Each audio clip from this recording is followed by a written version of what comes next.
Hello and welcome to our class today on Voice over Internet Protocol, digitizing your phone system. Throughout the semester, or the rest of the semester, we'll be talking about how different sections of the economy are being digitized. And today we want to talk about the phone system.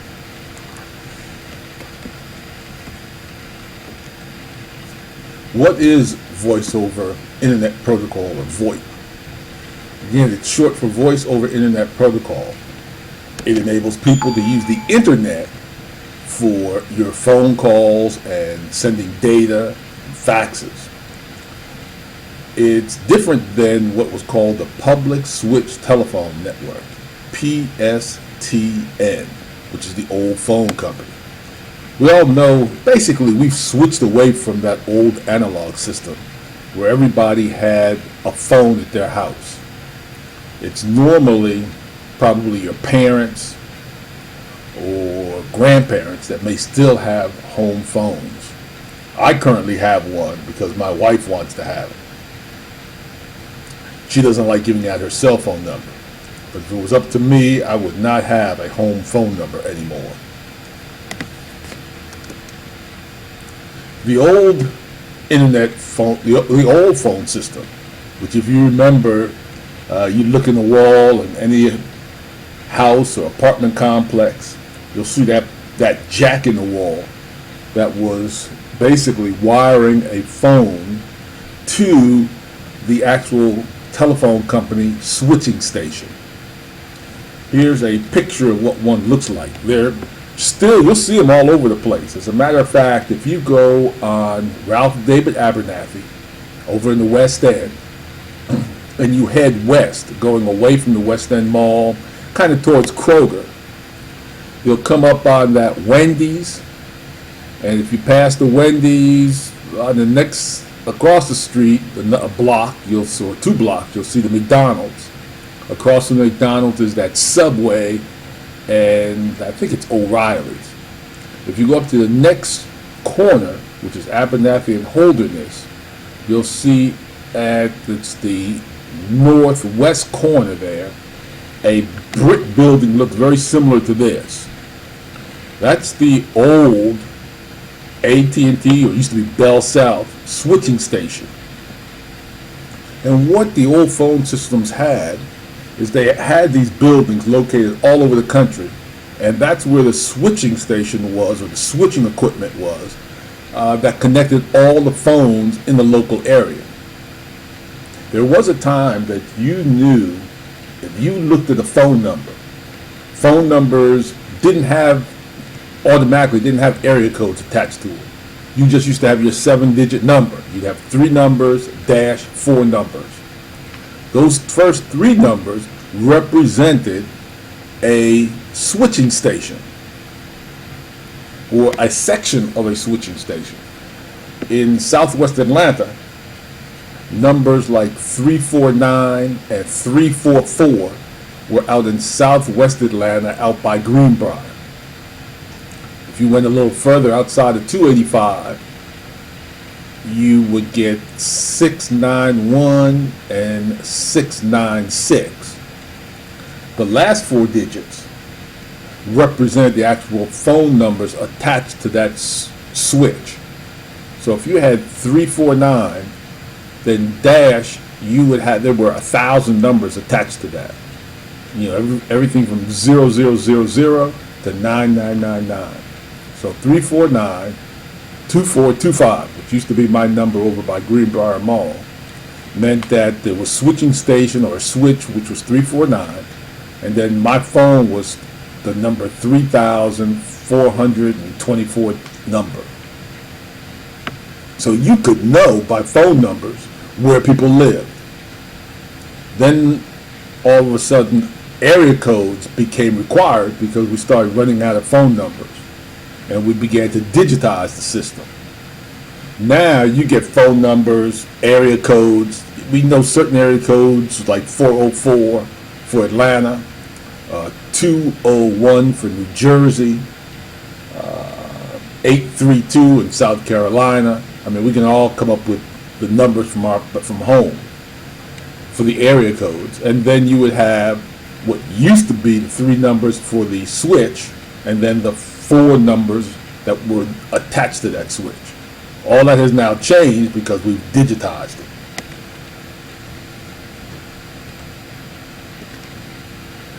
So when you place a regular phone using your old phone number, your public switch telephone network, or they used to just call it POTS, plain old telephone service, you had a dedicated channel or switch between 2 points of a call. So when you called, and you picked up that phone and made a call, it would go to the switching station and then connect you physically to whatever number you were trying to dial. And you just had a dedicated number or dedicated connection between that other phone number. This was time consuming, it was expensive, and that's why these systems, they were based on that copper wire, they were analog, and that's what that plug is in that wall. So you have to imagine, I mean, they spent a lot of money connecting all these switches and all these phone numbers together from an analog standpoint. So when you picked up that phone number and you called home, you actually physically connected wire to wire to your house. The old system was costly. If you remember, it was a monthly service charge, long distance. I remember when I was at Morehouse 40 years ago, to call from Atlanta to New Jersey used to cost $2 a minute. So could you imagine trying to call home $2 a minute? And that was expensive back in 1974. You also had installation and maintenance, and you didn't have a lot of additional services. There was not call waiting or caller ID. Some of those came later as they began to digitize the system.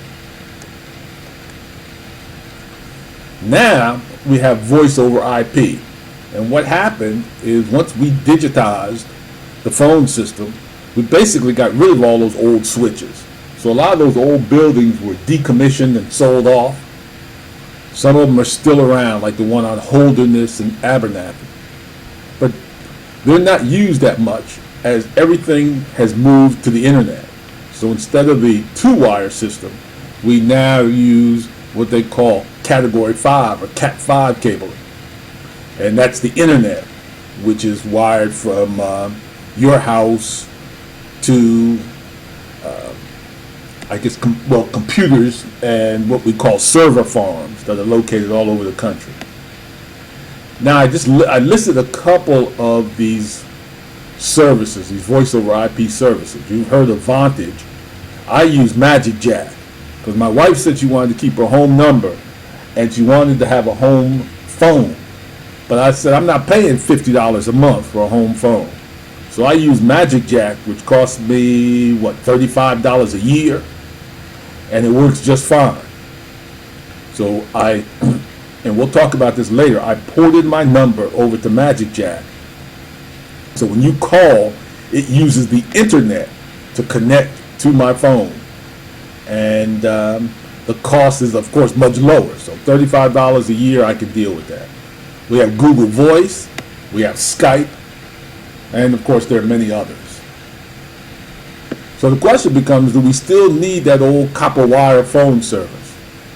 If you look at copper wire, AT&T has DSL service, which is about 10 megabits per second if you're using the internet, and that's based on copper wire. Or you can use coaxial cable, which is Comcast, which is about 100 megabits per second. And they're getting faster and faster. They're trying to juice it up. But the real deal is fiber optics, which is about 1,000 megabits per second or a gigabyte per second. Notice I have here to be determined. That has already been determined, and Google is now offering a fiber network to the house. So they are currently in Kansas City, Missouri, and Kansas. They're in Austin, Texas. I believe they're moving to Utah, and Atlanta is one of the cities on the list where we'll be getting fiber optic cable. I'm going to watch this video here for a minute that talks about Google Fiber and what's going on.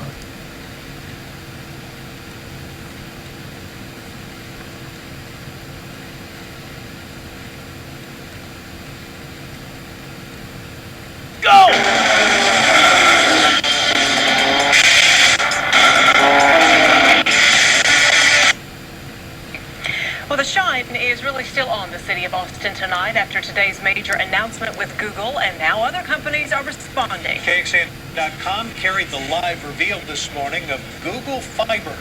Austin is just the second city in the whole country to get this super fast gigabit network.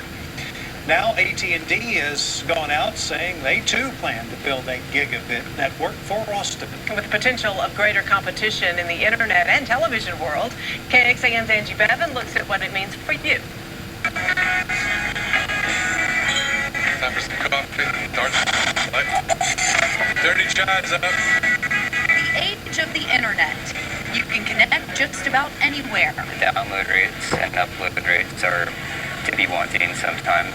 But Austin is preparing for the fastest speeds yet, thanks to Google Fiber. It was blowing up online, and a lot of my friends in Austin were, talking about it. Even inject more competition into that. I think more the better. And the competition has begun. Time Warner, the go-to internet cable provider for most Austin households, released a statement following Google's announcement. We already provide fiber-based multi-gig speed for many commercial customers throughout our service areas.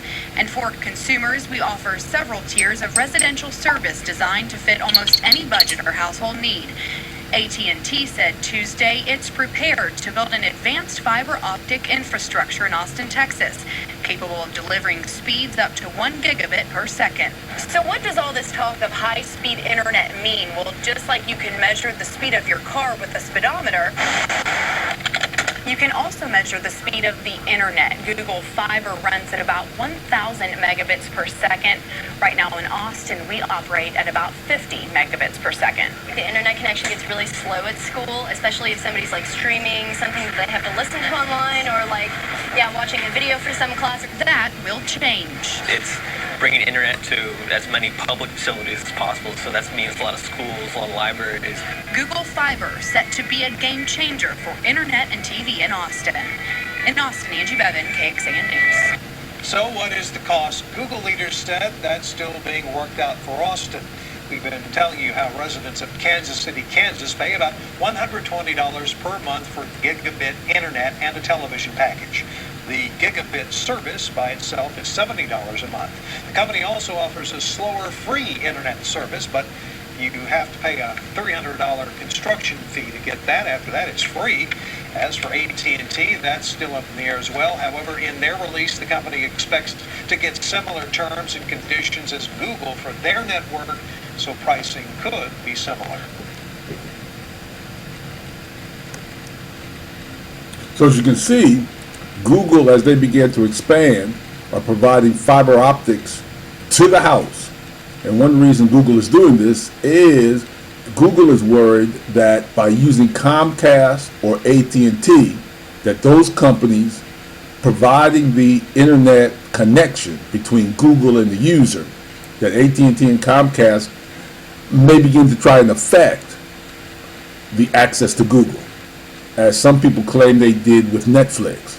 So Google is saying that over time they're going to build out their own gigabit network so that people will be able to reach Google products without any kind of delay, additional cost or delay in speed. And again, Atlanta is on the list and could be getting this service within the next year or two.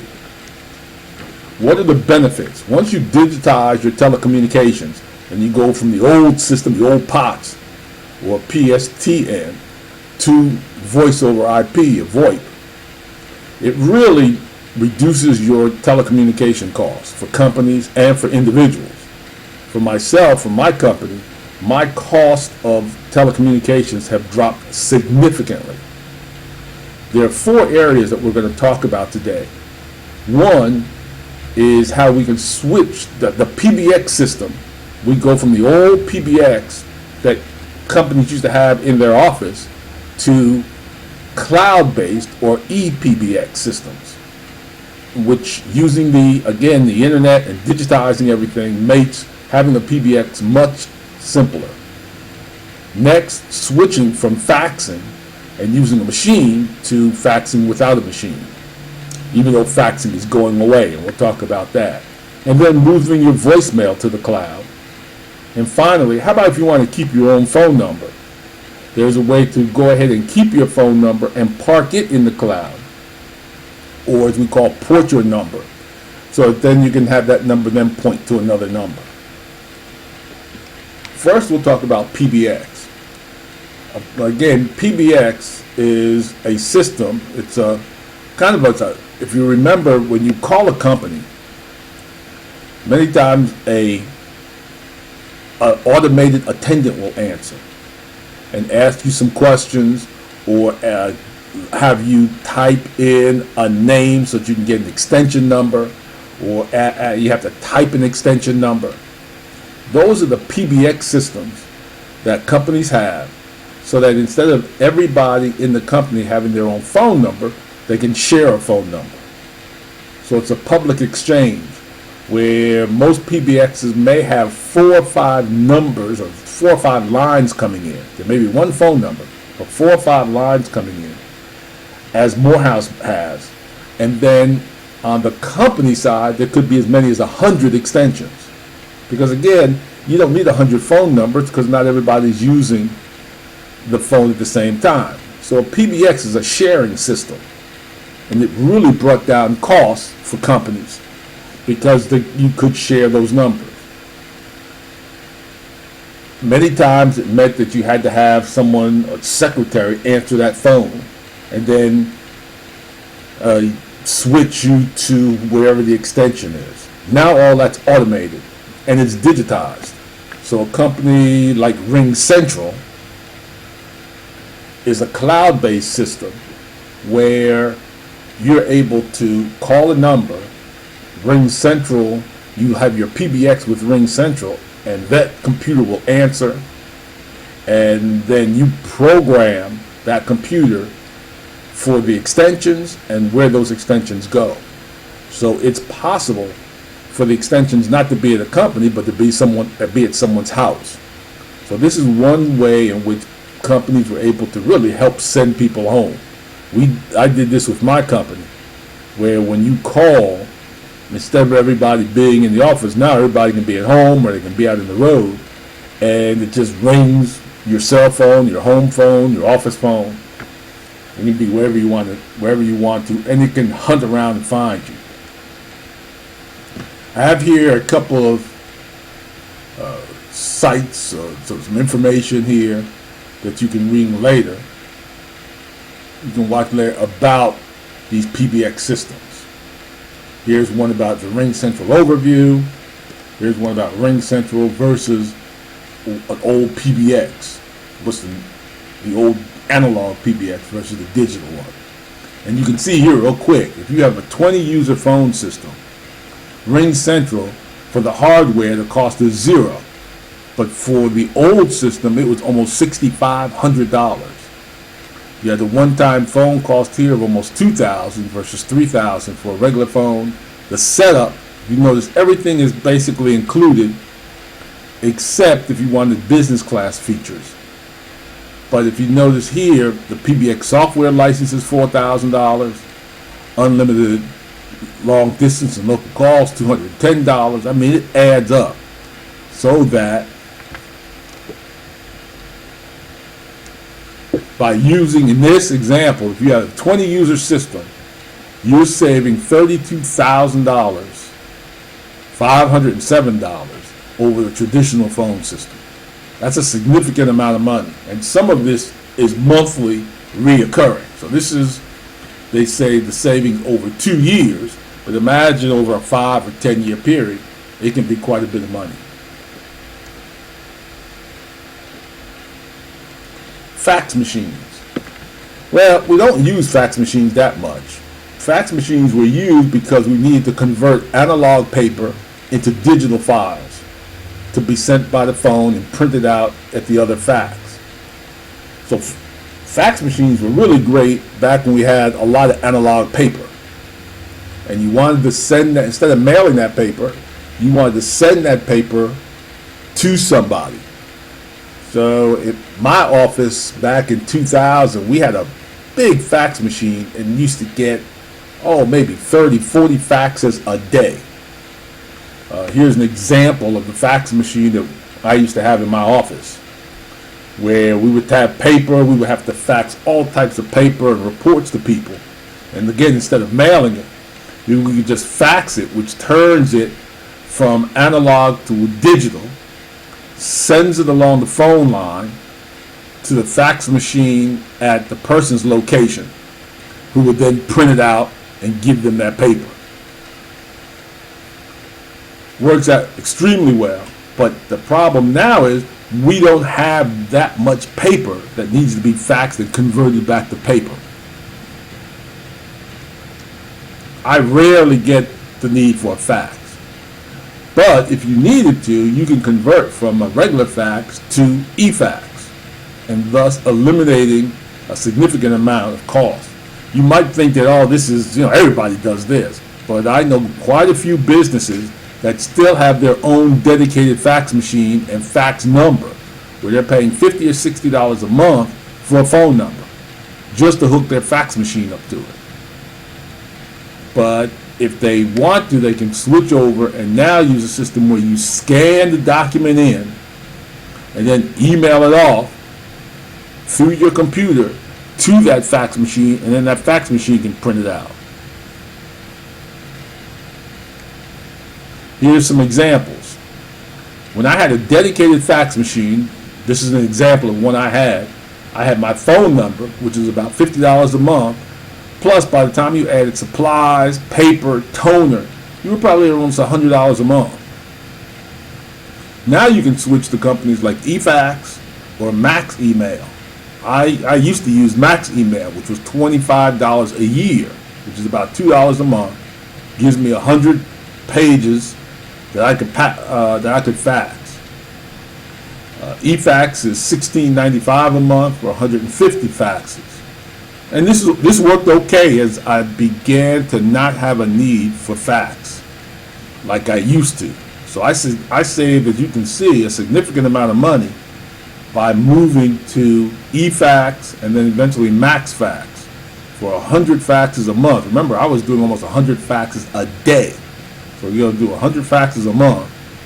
I'm only paying $2 a month as opposed to $50 to $100 a month. A significant savings. Now, however, what I use free. You know me, I always try and find stuff where I can save a little bit, being frugal. So you can send, and this you can do right now. If somebody ever says, send me a fax, you can go to faxzero.com and you can send a fax for free. You can send a fax directly from their website to a fax machine. Now, your document is going to have to be like a PDF file. It's got to be a digital file. But you upload it to their site and it sends it off to the fax number. Another one is if you want to send and receive faxes, you can get a fax number through HelloFax. It works with Google Drive and Gmail to not only send a fax, but someone can send a fax to your given number, and then the fax will be delivered into your Gmail inbox. If you look at our blog, I have some videos here. This shows you how to use HelloFax. And here's Max Email. Here's Ring Central. So some of the things I'm going to talk about, Umail and Park Your Phone, there are some videos that you can watch that'll give you even more detail. But again, if you ever have a need for fax, we don't have that need that much anymore because everything's digital, so we don't have as much analog paper. Sometimes I do have clients that want something faxed to them. I use these free fax services. So now,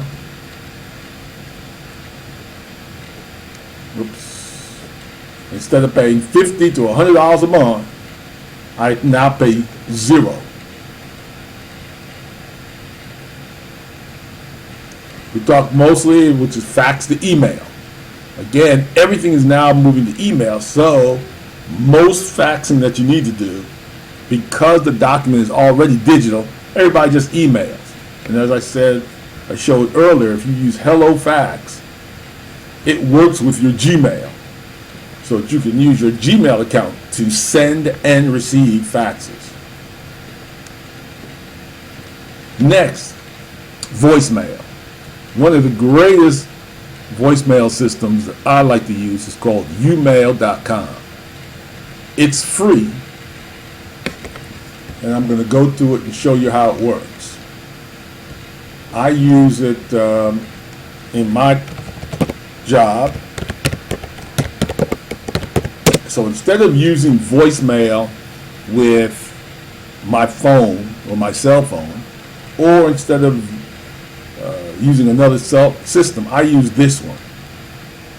It's called Umail. And what is great about it, it allows you to take all of your phones and point it very easily to a free Umail account that you set up.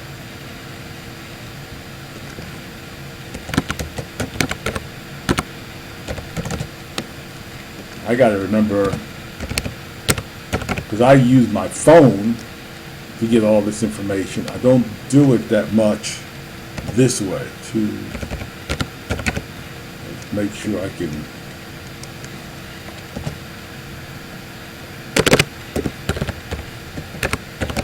might take me a few. Let's see if I can get in here. No. So I've changed it, but I use the app, so I really don't get in here that much. But anyway, so I can't get in there. I'll figure that out later. But what Umail does is it allows you to set up a voicemail. They have probably about 100 or 200 pre-recorded voicemail messages, and it captures every phone call that is sent to you and every voicemail message that you receive. You can store it and keep it. I opened my account back up in 2007, and all voicemail messages that have been sent to me since 2007 still sit in my Umail account. Again, this is free, but if someone wanted to sue me for my business and talk about, I don't know, maybe a voicemail they sent back in 2009, I can go back and look it up and find out if they really did send a voicemail message or not. I also have an app that's on my phone, and that's really why I use it. So I don't log in that much, but I can use my app on my phone, and I can go in and check messages.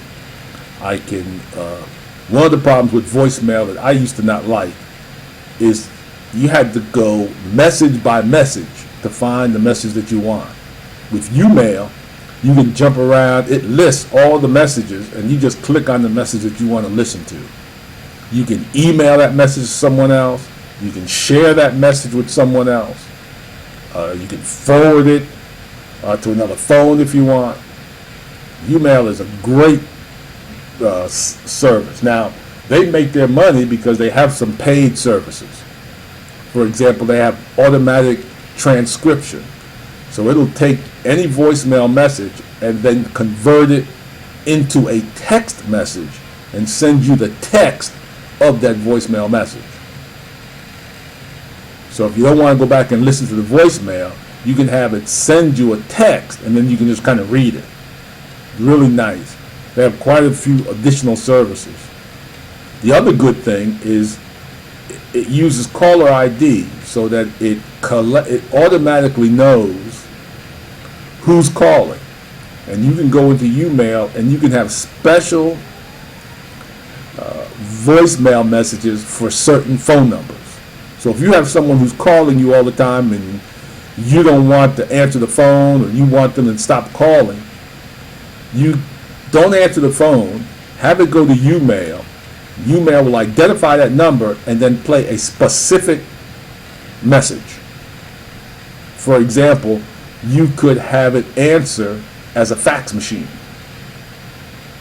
or you can have it answer as AT&T internet, and it'll come in with an automatic attendant and start asking the user questions.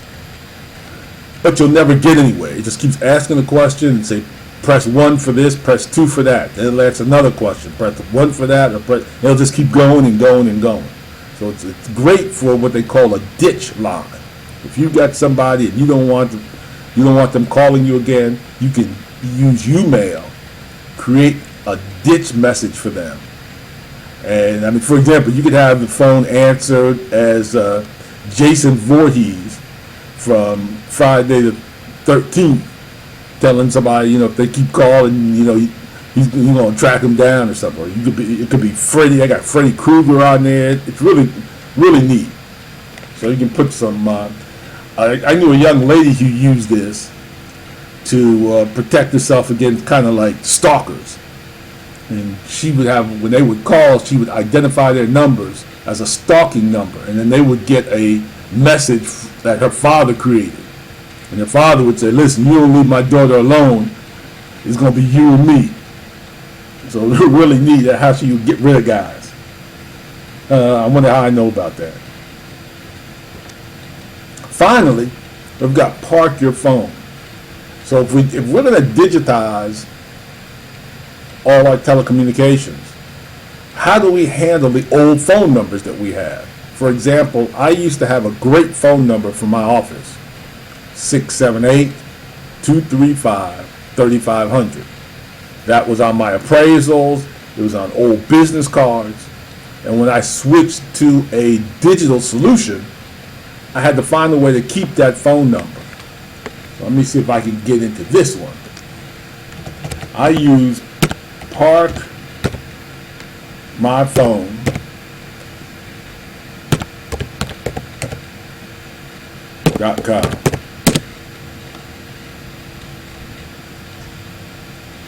I haven't checked it in a while, but let's see if I can get in here.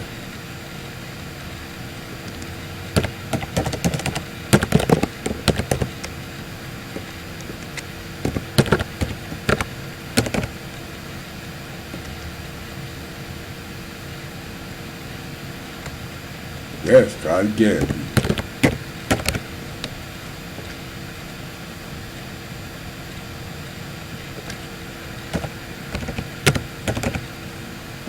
I should have tested all this stuff, but I can't remember these passwords. They've changed over time.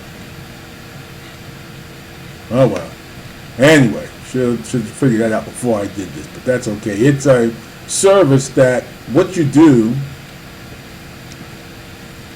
with either Park My Phone or Park and Blend, what I did is I took my number and I took it away from AT&T and I moved it to Park My Phone. So instead of paying $60 a month to AT&T, I paid Park My Phone $10 a month. And what it does is it takes that phone number and it's just an automatic forwarding number to a new number. So my old business number of 678-235-3500 now automatically forwards to my cell phone number. And you say, why do that? Well, I have hundreds of appraisals out there that have that old phone number. And you would be surprised how many old clients call that old number looking for me. They have the old appraisal and they call that phone number and it comes right to my cell phone and my new business number. So people will say, man, I used you 10 years ago. I need another appraisal. And I had that old appraisal. I didn't know if this number was still good. They called it, and of course I answered. So I get work all the time, and it's definitely worth the $10 a month that I pay to have this number ported, and therefore then pointed and parked to my new number. So today I just wanted to talk about how we moved our phone system from analog to digital. And just as we talked about in earlier classes, it reduced costs, adds more services, makes it much more efficient, and gets us away from having a physical location. So the phone and email, fax, voicemail, all of it's in the cloud, all of it's digital, and I can get it from anywhere. So again, location becomes irrelevant. You just need to have the devices so that information can then follow you. So when you think about it, voice, phone, fax, email, all of this is just information that is now in the cloud and can follow you. You can look at it from any device from anywhere in the world. And it significantly reduces cost.